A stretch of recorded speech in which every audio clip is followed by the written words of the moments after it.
Assalamualaikum warahmatullahi wabarakatuh.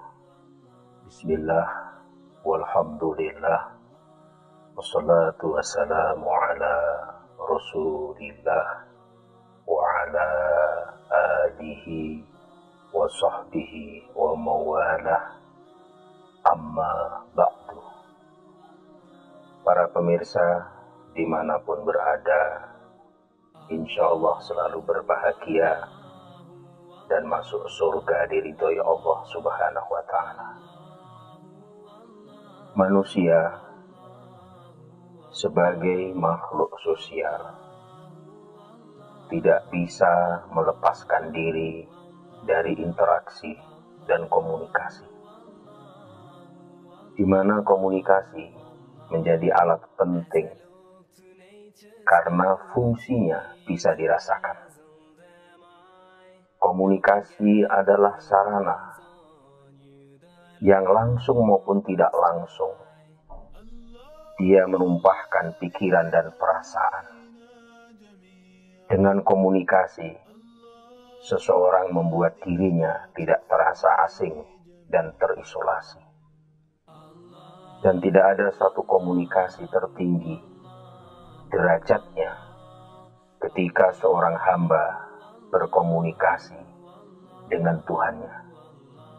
Salah satu surah di dalam Al-Quran, yang satu-satunya surah ketika kita membacanya tanpa disadari banyak orang bahwa sebenarnya kita sedang berkomunikasi dengan Sang Pencipta alam semesta, yaitu Allah Subhanahu wa ta'ala. Dari Abu Hurairah radhiyallahu anhu, Rasulullah Shallallahu Alaihi Wasallam bersabda dalam hadits qudsi, Allah Subhanahu Wa Taala berfirman, qasamtus shalah baini wa baina abdi nisfaini wa li abdi ma sa'ala. Aku bagi sholat antaraku dengan hambaku menjadi dua. Bagian hambaku adalah apa yang dia minta. Ketika kita mengucapkan Alhamdulillahi Rabbil Alamin, segala puji bagi Allah Tuhan semesta alam, saat itu sebenarnya Allah menjawab, Hamidani abdi, hambaku telah memujiku. Itulah jawaban langsung dari Allah Subhanahu wa ta'ala. Dan ketika kita membaca Ar-Rahman Ar-Rahim, ketika kita membaca ayat ini, Ar-Rahman Ar-Rahim, maka Allah menjawabnya, Afaru alayya abdi, hambaku telah menyanjungku.